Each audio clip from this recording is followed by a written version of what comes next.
Welcome everyone to Wave 2 of 2021 Recovery Series. I'm Vanessa Topazer, Vice President at IMI International. Thanks so much for joining, and to those that have come back for more, thank you so much for your feedback and your questions over the last month. This really helps us ensure that the content is relevant as possible for your needs. And to those who are joining for the first time, and where IMI is a new name, just a little bit about us. We are an independent marketing insights consultancy with a core purpose of insight driving profit, meaning that our focus is to uncover the insight you need to make strong decisions to drive your ROI. We're focused on pragmatic solutions. And since we've been around for a while, we always provide relevant context in everything we do, and we don't just show you the data. We've partnered with over 150 clients around the world to date on either one simple question or every step of the way in the marketing process, from initial discovery right through to optimization. So about the study that we've been embarking on for, can you believe it, over a year now, the IMI Next Wave team has been tracking consumer sentiment around the world since the beginning of the pandemic, speaking to over 1.3 million people to date. For today's presentation specifically, we've conducted over 100,000 interviews across 39 countries in the month of March specifically.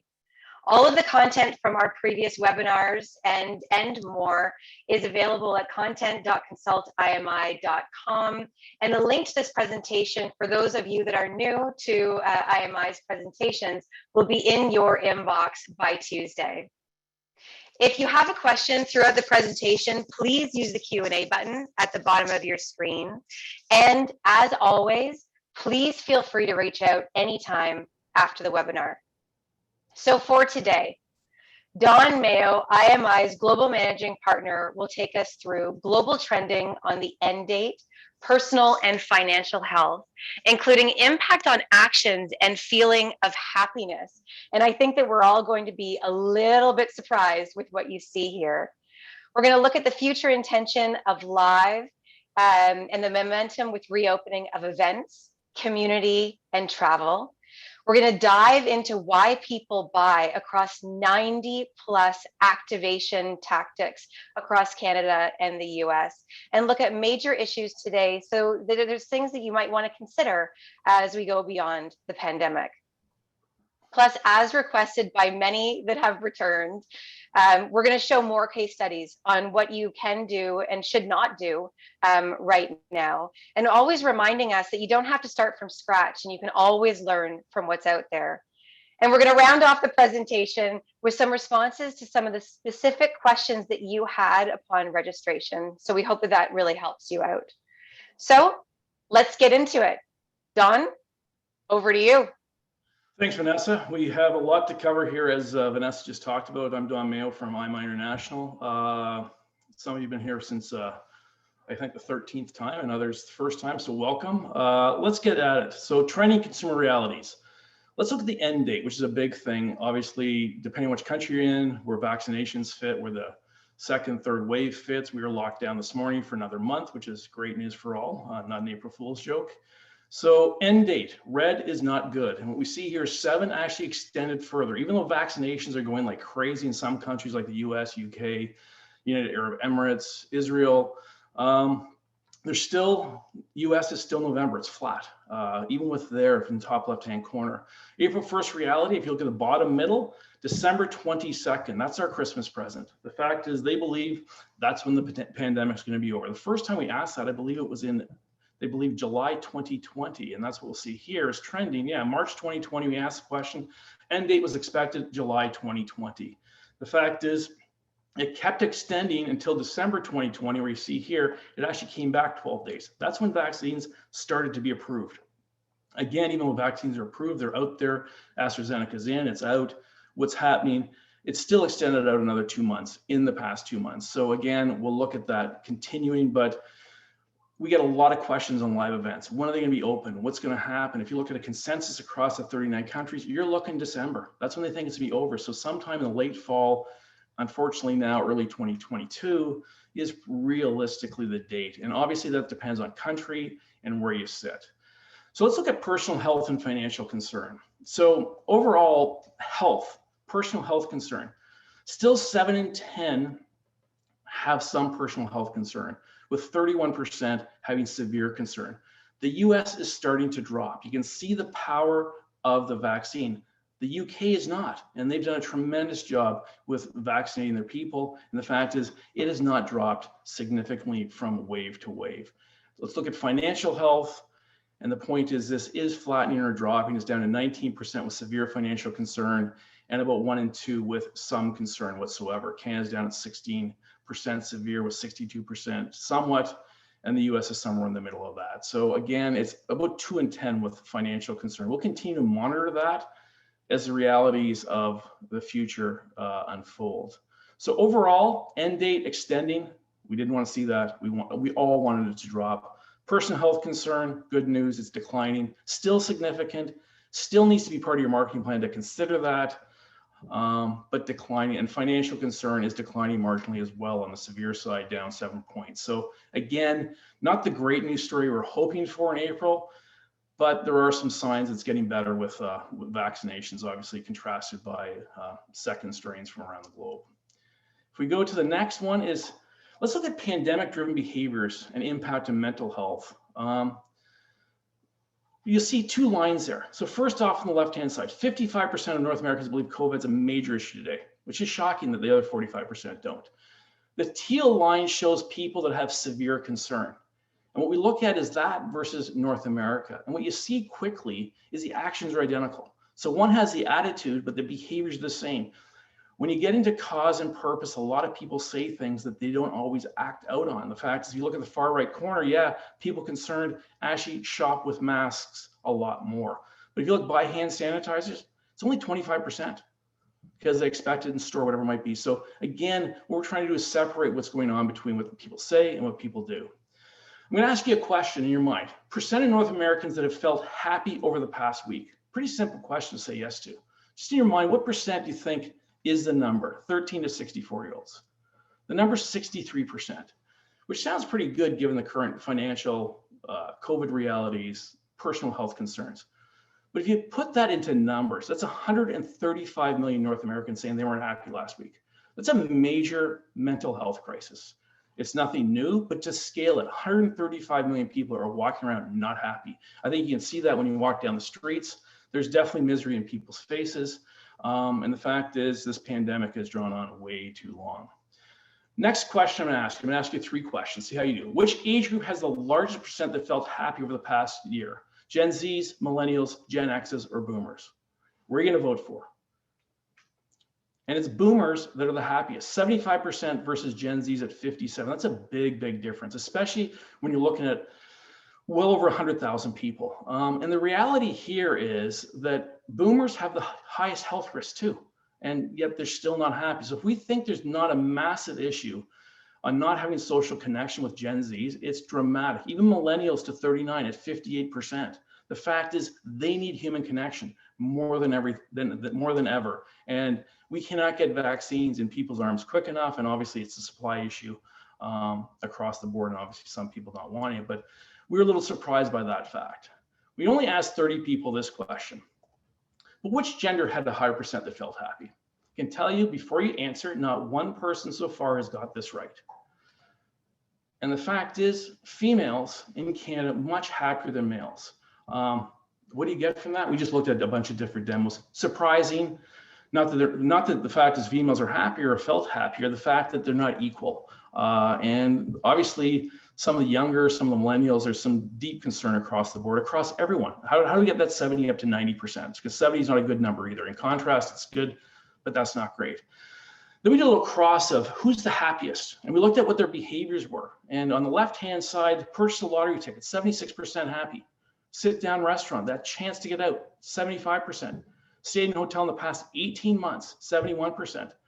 And beer purchasers and cannabis purchasers are happier, not unexpected, but just something there. The right-hand side, small business owners, significantly less happy, as are people that own cryptocurrency and own electric cars.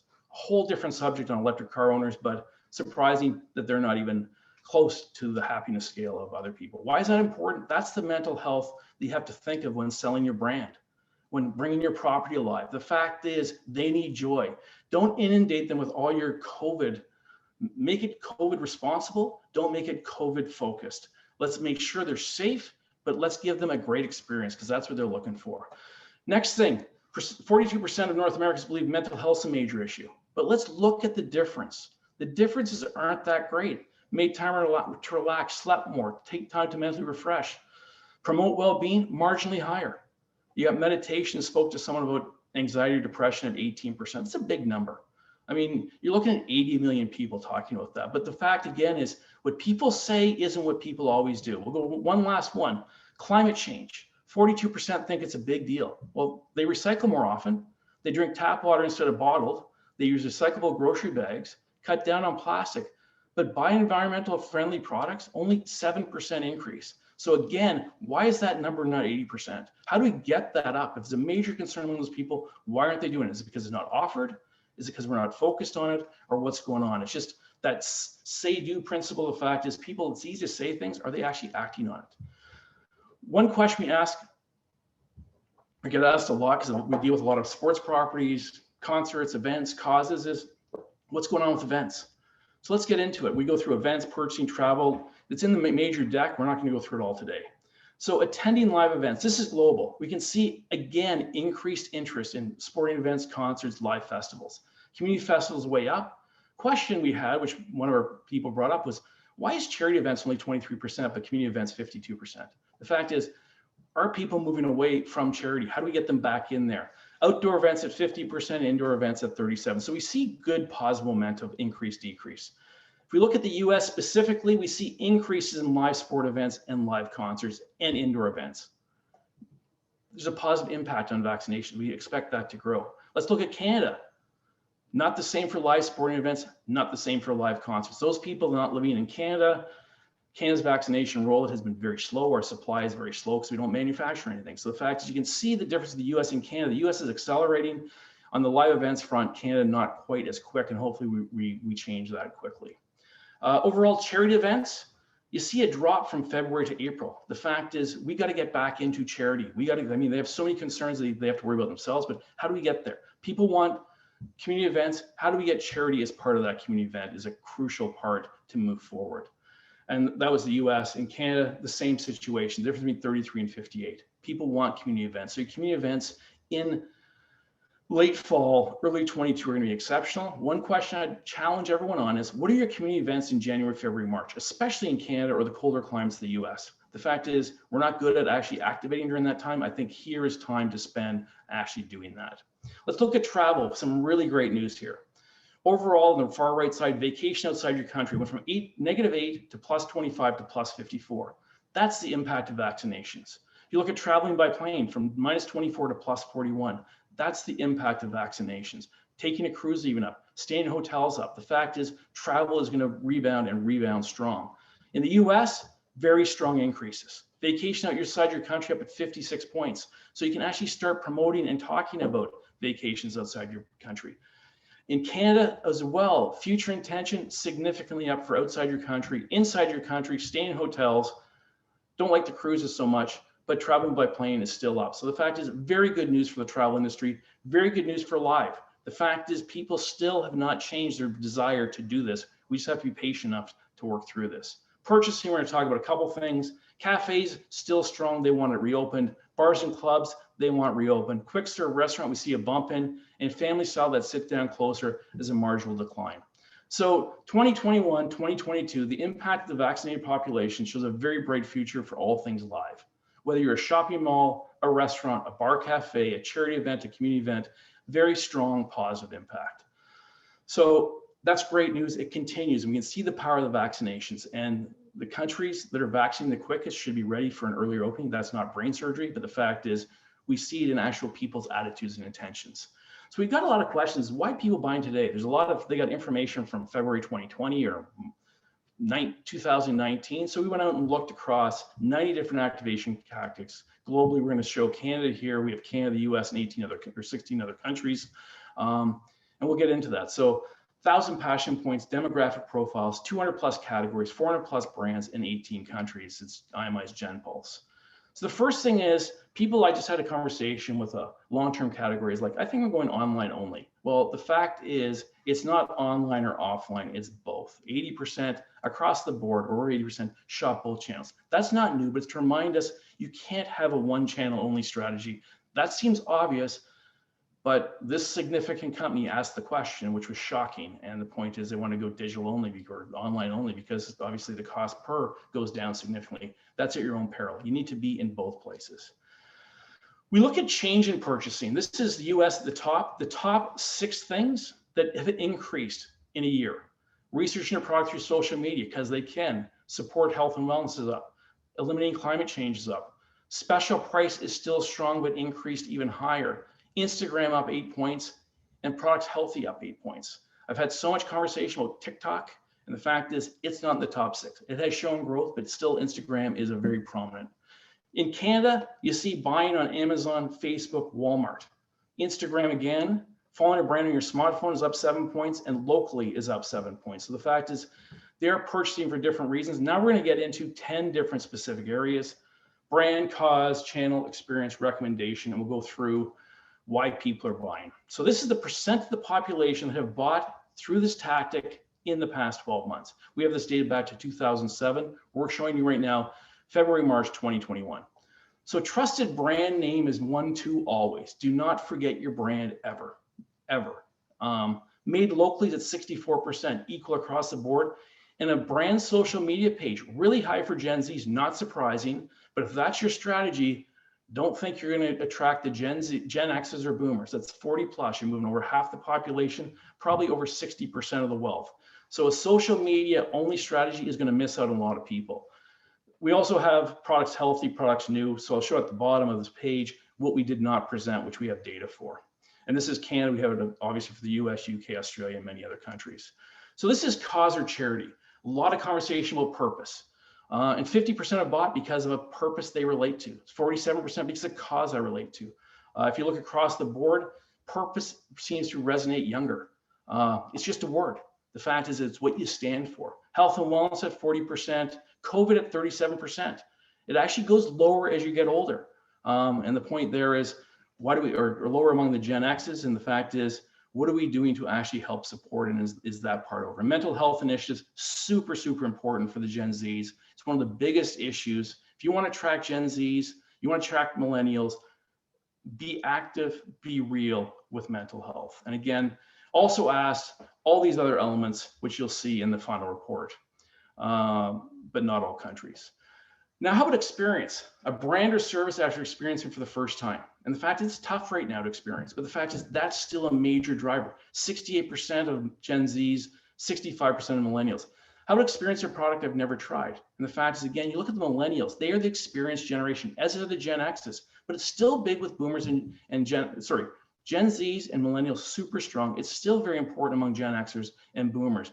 Sampling, experiencing, bringing your product brand alive is crucial. We also looked at sampling, looked at entering the store on the street through there, and we've actually tracked this again back to 2007. Recommendations is a massive influence, and you can see recommendation from a friend, you're looking at the 50 to 60%, 69% against millennials. Seeing my friends buy the same product, again, strong, even among the Gen X's and boomers. So that's social influence. And then if you look at, I like to be seen using that brand or product, that badge, not really important among the boomers, less important among Gen X's, but super important among Gen Z's and millennials, that they want to be seen with brands they like. And that's, go back to trusted brand, there's a major opportunity there. So we look at consumer reviews, we look at family recommended, we look at something other people wear, and we look at what your friends buy as well. So there's a lot of different tactics to use. But in-store, been asking, is shoppers still alive? Should we do in-store? Because right now with the pandemic, well, 99% of people go to grocery. So that's the closest point of purchase. I would strongly recommend, IMI, everything we've seen is strongly recommend a strong in-store shopper program. So we look at here, special price, obviously real strong as it gets older. In-store aisles. I know retailers and channels like to say, well, we have a clean store policy. The fact is, if you ask consumers, they like it, they shop because of it, and it's really, really empowering. I would love or I would strongly recommend you focus on that. Digital display, I saw in store. So digital versus interactive. And the fact is, you look at digital display, look at boomers, not going to influence. You look at Gen Xers, not going to really influence that many people. There's not that many digital displays, but if you're going that way, the fact is, be known that's going to attract that 13 to 40-year-old. And it's not going to attract that 40 plus. So in-store aisles, static display, really effective across the board. Digital, younger. Think of electronic stores. Think of where the younger cohorts are. We ask a lot of other questions about display in store. Social media, Facebook, Instagram, people like to trash Facebook. There's a lot of reasons to do that, but the fact is it does drive purchasing, what they're doing. Instagram, look at the Gen Zs, 51% on Instagram, far higher than Facebook. And if you think research is positively biased, you know how tough it is to get 0% saying they bought because of Instagram? Well, that's what you get with the boomers. That is very difficult when you talk to 8,000 people in Canada on this specific question, and not one person in that age group says that. AliExpress, Snapchat, I mean, it's almost non-existent among the boomers, much lower among the Gen Xers, and much higher among Gen Zs and millennials. And again, we ask about YouTube, Kijiji, Pinterest, TikTok, Amazon, Costco, that's all in there. Traditional media, people love to trash paper-based flyers, and paper-based flyers are way more effective in Canada than any other place on the globe. We're used to it, we use it. And you can see much less impact among Gen Zs, but 66% among boomers. Remember, Instagram 0, paper-based flyer at 66%. Gen X is 47%. It is part of the fortunate or unfortunate staple that Canadians want to see. We have this for the US as well, all this information. Brand sponsor is something I follow. Great news that a third of the people. Sponsorship does work. We've preached about this for a long time. 52% among millennials. And the point there, it's strong across the board. And magazines actually resonate real well with Gen Zs and millennials. Not any magazine, but magazine with contents they want. And we also ask a bunch across the board there. Last thing is promo and discounts, or second last thing. Offered for a special price, we talked about that. Offered buy one, get one free. You can see across the board. Then you look at entered a contest on social media. Remember, flyers at 66%. For boomers, it's 12% here on the far right side. 16% versus 47. Don't say don't offer contests on social media. It's part of a strategy, it's not even close to a strategy. So be careful. So you look at loyalty here, look at digital and promotions online. And the last thing is proactive research. This is them going outbound and you being ready for them to go outbound. And you can see across the board, 69 or 60 to 75% outbound research, online, your web. Consumer ratings, massive influence. And social media among the young, a massive influence all the way up to Gen X's. You have to be present in all channels, not just in store, not just online. So people are still shopping in both. You got to be relevant in both. Tried and true still leads the way. Trust, health, in-store display, close to the point of purchase. Trusted brand, health, and in-store. As well, traditional media does work. TVCs, billboards, flyers, magazines. Proactive search is crucial.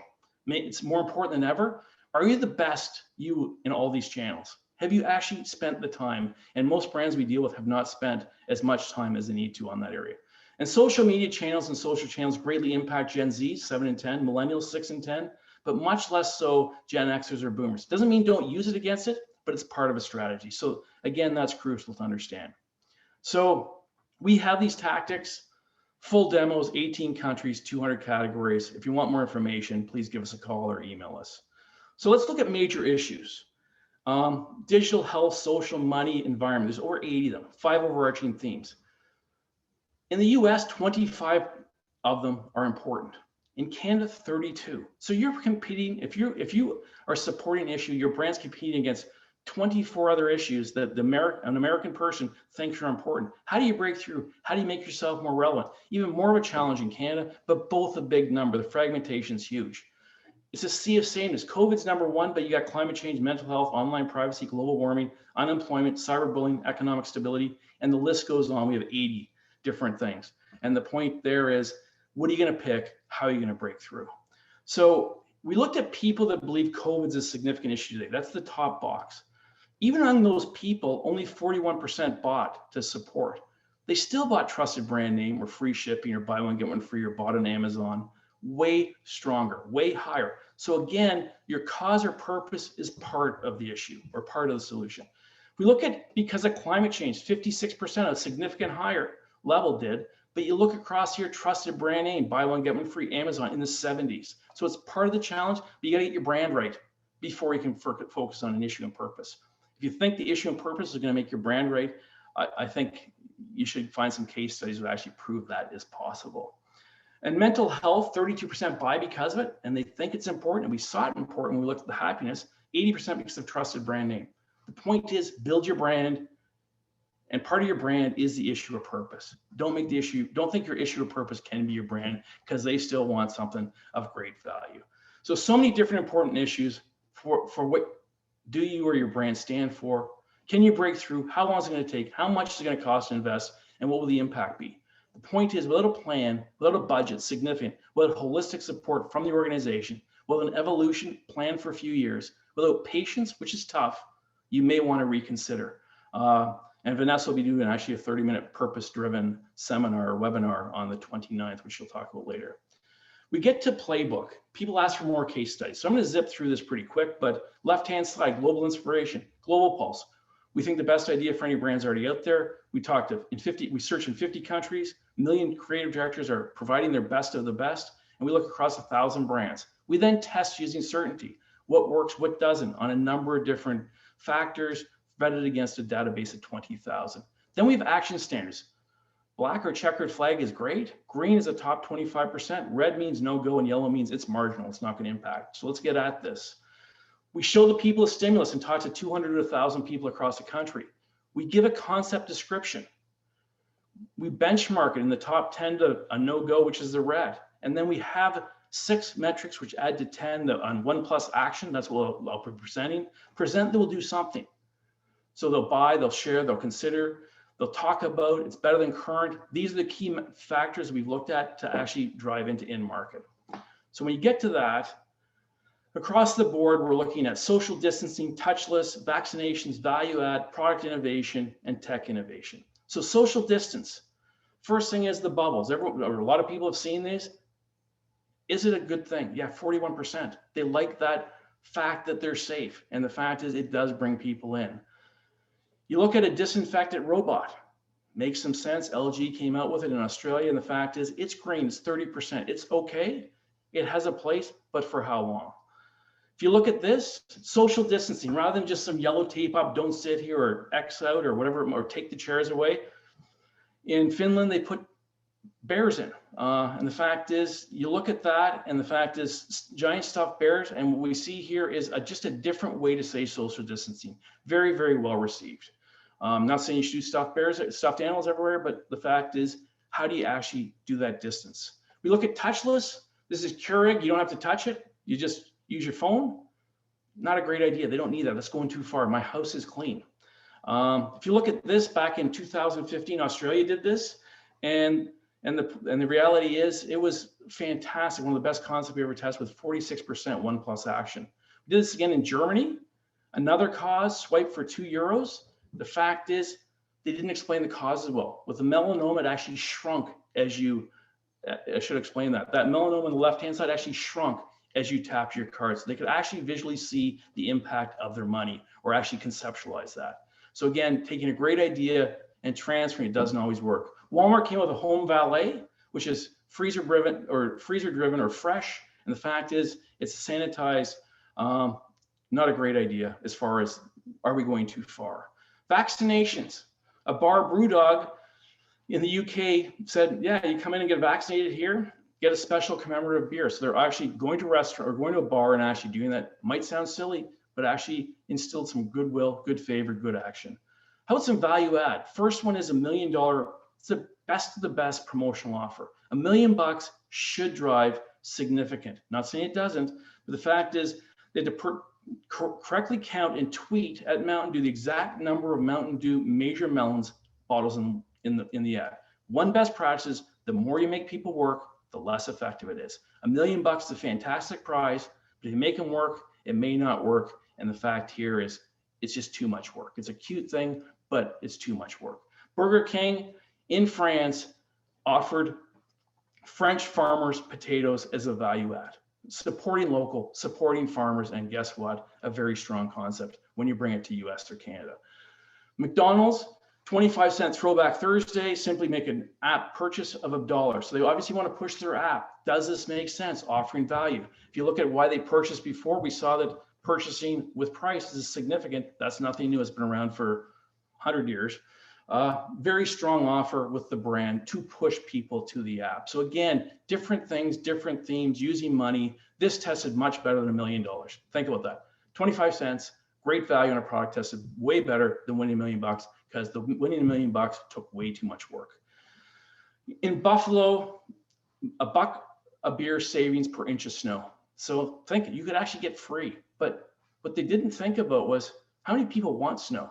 Just because it doesn't mean people want it. It's like when it rains on this day, people may not want that actual thing. Product innovation, Ben & Jerry's, whiskey biz, they added whiskey to the ice cream. The fact is it tested really well. It tested way better in Canada because Canadians drink way more whiskey than the US does, because the US prefers different forms of alcohol. But the fact is still a good offering from an innovation. Lego Braille blocks, the fact is goodwill. Does it actually drive the goodwill? The fact is they have Braille blocks that actually can build with Lego, and a strong concept. It really did really well on feeling better towards the brand. So doing something for people has nothing to do with the pandemic, but does have doing with helping social causes. Apple Car, how good do you think this will be? Apple's working on creating its own self-driving car. Apple, strongest brand in the world, not a strong concept, because either they're a technology manufacturer, not a car manufacturer. They're not Tesla. Tesla didn't have a smartphone before. Doesn't mean it won't work eventually. Just means there's not a lot of hype at this point in time. Tech innovation, IKEA VR room. So they're using VR. The fact is they declutter. It's on Snapchat. What I said earlier was that the $1 million didn't work because there's a lot of work. There's a lot of work here. And the fact is, you don't need to test this. 21%. The fact is, it's not going to work if you make people work too hard. Text-free dating app, because people complain about texting, I gather. And the fact is, here there is no texting. It's all virtual back and forth with video. And the fact is, again, 19%. Not that many people use dating apps, but still not a strong proposition on a global sense. If we want to remember the past, which we strongly recommend people do, is think of things from the past that have been successful. We look at 4 of them. We got the social distancing live. We got the marketplace. We got a basics box in Australia where they actually sent basics. And on the right-hand side, Rally for Restaurants, Stelly, buy a $25 gift card. They give you $10 on top of that to support restaurants. The best one we've tested in this past, which is thousands of concepts, was Nike. If you ever dreamed of playing for millions around the world, now's your chance. Play inside, play for the world. So social good, it was a message, but it did phenomenally well to do what's right. So consider what's in it for them. Eliminate what doesn't work before you launch. It's 40% fail. Make sure it's better than competition within the category and where they buy. Invest in good ideas invest in a great idea and park the good. So if you have a great idea that scores 46%, overinvest. Make sure as many people know about it. Don't spill your money. Make sure you do fewer things better is one of the best practices. And you got to act now and don't forget the past. So you can do a certainty test for $2 to $4 grand and it's returned in 7 days. Just identifying the fact is, think about how much a failed concept costs a brand and organization when you can know before you go. So over to Vanessa and Q&A, and you're back on. I'm back on. Hi, John. Hi. I'm really excited about vacationing outside of your country. That was really shocking to me, actually, when we were looking at the data and the insight that how soon, and especially with everything going on right now, that people are excited to get out, and that's different from what we presented in February. Absolutely. I mean, there's a tremendous, and I was interested in that number. I was shocked it went up that high, and it can just show that pent up demand is going to move. And the fact is, it was in concert with planes, which makes sense because you can't go to your country very easily without a plane. In Europe you can, but Australia's a little tough. So the point there is it's supported by a number of different factors, which is great news for obviously the travel industry. It's also great news for the event industry. It's also great news for anything where you need to get a plane. So again, hope is coming. 2021, 22 late is going to be fantastic. Yeah. So we're about almost 10 after 12. It seems we're going to go a little bit late for those that are joining us. So hopefully you can stay. If not, then obviously if you need to go, then you can just drop off. We're going to get into some questions that we had from the registration that came in, and so we have a slide that shows Sorry, all of the. that one? Or you want? Yes. Okay. Perfect. Yeah. So the first question was, are consumers eating more healthily now than at the beginning of the pandemic? And are they still concerned with the consumption and intake of sugar? And that's something that we've had the question on for many, many years. I remember from my days at Coke. So I'll flip to a slide in a second that supports what the facts are. But the fact is, it's actually polarizing. Some people are doing much better on eating, health, fitness, but more people are doing much worse. If you look here, Feb 2020 versus 21, eating healthier -4%, avoid eating sugar -3%, it's still 20%. Fewer processed food, it's about the same. Reward yourself by having a snack, move from 48 to 51%. The fact is, there is a group of people that are only going to eat healthy, and that's what they claim. They only eat healthy. Then you actually cross it, and over 70% eat candy, over 70% eat snack food, over 70% eat QSR. So depends what your health spectrum is, but the fact is, population has not changed that dramatically between what's going on. Yeah, and I think that we've seen that too, is that one of the other things we were presenting the other day was that people are snacking more, but they're feeling less guilty about it. Absolutely, absolutely. The second question was, would like to learn more about people's interest in getting back and participating in sport and physical activity in group settings, etc. There's a tremendous demand. We actually did a study in Canada, US on people's intention to return to competition, and that could be recreational sports or not, but team sports. And among people 25 plus, they had great demand back to the roots of doing that. The scary thing was, among people under 25, 20% said they're not going to return. And there's another fear of another 13% not returning, definitely not returning ever. So it's up to a third is at risk. And what can the governments do? They spend a lot of money. The fact is, we need to get people back active. They have an active role. Each country's health department obviously has something. So their interest is still there, but it's pretty scary how many people are going, no, I'm done. And especially that skews younger. So again, if you go back to happiness, younger are hurting more. You go back in here, and the fact is they may pull out. The point is, there's a big job ahead. It doesn't just end when the pandemic ends. It ends much further after that. And that's just the reality. Yeah, people's routines definitely. I mean, we're very adaptable and resilient beings as humans. So definitely the routines change, and so we're going to have to get that back. Is shopper marketing and store display and activation dead in the future due to the pandemic? And is social media today and tomorrow where the real impact is? And I think that you talked about this in your presentation, saying, don't just stay with social media. You actually have to be in more places to make a real impact. If you do not have a great online presence to be found with search, and if you do not have a great in-store presence, you are going to get destroyed by competition.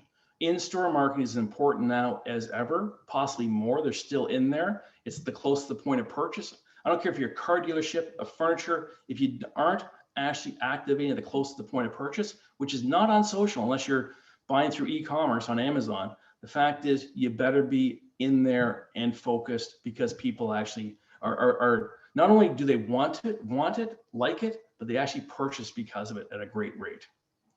Yeah, and we did see through our Shopper Pulse studies in the past that there are some brands and some categories that you know exactly what you want when you're going in store, but there is the conversion, and there are a lot of brands that you don't know exactly what you want, and so the conversion is at shelf.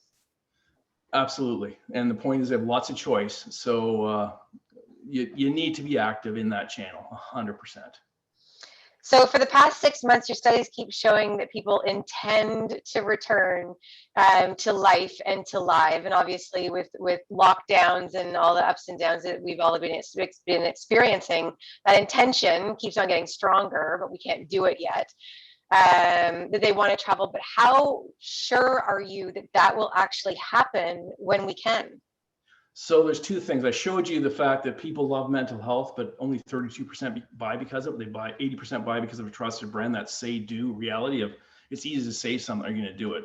So we challenge ourselves here. And one of the key foundations of these studies are open ends. What do you miss? What do you look forward to doing? Open end. And the fact is, what they're looking forward to doing is returning to sports games, returning to concerts, traveling, vacations, weddings off the coast. We also ask, where do you want to travel? They don't say to Toledo or Saskatoon. They say to Hawaii, to Australia, to London, to New York, to LA. So the point is, from an unaided basis, that's what they're saying. And the fact is, if they say it unaided, we're not biasing them. So I'm very, very confident it's going to return strong. Yeah, we keep on saying, watch out, because it's going to be the roaring 20s all over again once we're out of this. Let's hope so. So 13 months later, I mean, I think our biggest surprise is we can't believe it's been 13 months and we've had so many waves of this presentation, but what's your biggest surprise, and where do you think you've gone wrong with the research, knowing that research it's not a crystal ball that we have, and what's your biggest hope from the latest study? I think the biggest surprise, as you said, is we're here 13 months later. What's wrong? What was wrong is the fact is, all these trend places claim they can forecast 5 years out. Like, if that was true, VR would be the biggest thing 5 years ago. It's still not the biggest thing today. What was wrong was the fact is, in March, people, the World Health Organization, the CDC, Health Canada, US Health, National Health Services, had us all believing that this would be done by July, July 2020. Now we're looking at December 2021. So what was wrong with the research is you can't forecast the unknown. So, and we never claim you can, but the fact is we're trying to monitor when it's actually going to drop. So what do we got wrong? As the voice of the consumer, you got the date wrong. I assumed we'd be done by July too, because that was the comment. So, and your biggest hope from the latest study is that travel aspect. The fact is, if you're going to travel by plane, the world is going to reopen. They're not going to be insular. The fact is, I wasn't surprised by in-store or anything like that. We knew that. We knew brand was strong. The fact is it going to return? And the fact, the hope, the unaided hope. So the biggest hope is people are going to get outside their comfort zone, and it's not going to inhibit or not allow them to actually live their lives. So the sixth question that we had, one of the questions that we came through was, would like to understand consumer sentiment towards sampling and taking a sample, especially right now when safety is of the essence. How do they want to learn about new product launches? So is sampling still relevant? And if so, if not, how do they want to learn about new product launches? So they don't want we're talking about food, but we're also talking about all of their products. So the fact is, sampling or experiencing a product online can be very effective, especially in tech, automotive, longer term categories. You can also do your other products. The other thing is, if they want to sample, it better be a self-contained unit, and they better have confidence it's actually sanitized. And this is probably through 21, 22. People love samples. They'll continue to love samples. And it's not going to go away, but you better do it right. And the cost to do that might be significant. Yeah, and I mean, from a personal perspective, we've had some samples that have been delivered to our mailbox, and at first it's a little bit of a shock, and you're a little bit concerned about it. But then we ate it, and it resonated with us, and we actually went and we purchased the product. So anecdotally, it does work. Are there any questions? Because I know I missed a slide I'm going to go back to, but are there any other questions from the audience this time? Yeah, we do. We have a number of questions. We have any insights on how workers feel about returning to the office environment and the expected split between work at office and work at home? So we can't forecast what companies do. I think that employees have this hope or panacea that everything's going to stay this way and I'll never have to drive to work again. But I don't believe that that's going to happen. If you look at it, there's this portion, it's sort of like eating. There's this portion that can't wait to get back to work, can't wait to have the human connection. And there's this portion is like, leave me alone. The fact is, I think everyone's going to want some connection, but not everyone's going to want, and if you're living in a major urban center, not everyone's going to want an hour commute each way. So they can see what's happened that they said never could happen. We've proven we can be efficient with something that can never happen. So that's why can't shouldn't be part of your vocabulary. And the reality is, it's going to depend on your employer. You'll find out quickly how benevolent your employer group are. I'm hopeful, but not optimistic at their willingness to increase flexibility so people can have a better work-life balance. And I'm very concerned about the fact of people with young kids that are homeschooling again or not homeschooling, and their kids and they can't get home and all that kind of stuff. So there's going to be a lot of, again, this is way longer than the pandemic's over. This mental health reality is going to continue, and I hope companies actually think about both sides, not just their bottom line, to actually push that forward. So we have a number of other questions. A lot of them, I believe, that we answered through the questions that came pre-registration. There is one that's come up on thoughts on cause-based marketing programs, and I think that this is, we can talk about. We're going to be digging into this a little bit more. I'm going to go into this. So cause-based, purpose-based. I've heard purpose-based, I don't know, 1,000 times in the last 3 months. Well, I know you're excited to do a session on the 29th, so I'm gonna hand over to you. I can just say purpose and cause are two big words. What are you actually doing? What's the actual impact that the consumer can understand? But over to you, what are you doing on the 29th? Yeah, so we've had a lot of conversation with clients and contacts about the idea about purpose-driven brands, and it's now part of the new 5 Ps of marketing. There's so many different definitions out there. There's so many articles on it, and it's really become a buzzword in the marketing world. So what we're going to dig into on April 29th is, what does it really mean, and how should brands play within it so that they can win? So specifically, we're going to look at what purpose means to consumers and what are their expectations of brands right now. So that's along the line of the question that just came through. Where are the opportunities? And you showed a little bit about the differences between demographics, but we're going to dig more into that. Demographics and categories, does it change? What to do and what not to do to effectively connect, engage, and drive action with consumers. And then we'll show some case studies, that some that drive impact and others that don't, very similar to the case studies that we've been showing along the global recovery presentations. So I've seen some of the case studies, which are great because it shows the impact of the brand, impact of what you're actually trying to do. So that session, half an hour as well, 45 minutes? That's a half an hour and hopefully 15 minutes for questions as well. But please, when you register on the content site, you'll also have a link to register when we send out the documentation by Tuesday, and ask any questions that you have. We're also going to be talking about the importance of fit and how some things fit with some brands and some things don't. So a lot to uncover as it relates to purpose in this session.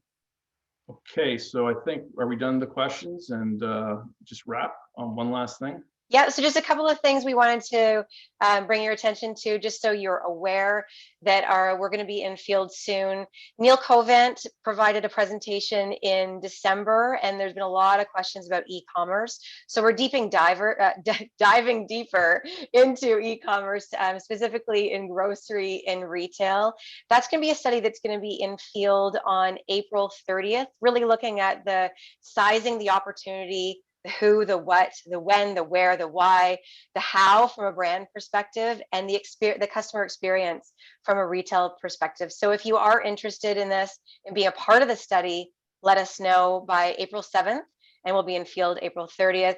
Also, because there are so many questions about charity and cause and brand health, really looking to do our part to help the causes that are out there today. We're going to be in field with a new study on May 9th, really looking at the overall brand health, brand optimization, and campaign impact. So if you are a charity or a cause and that is of interest to you, so that you can continue to optimize your brand to continue to do more, then please let us know if you want to be a part of this, and we're happy to talk to you more about it.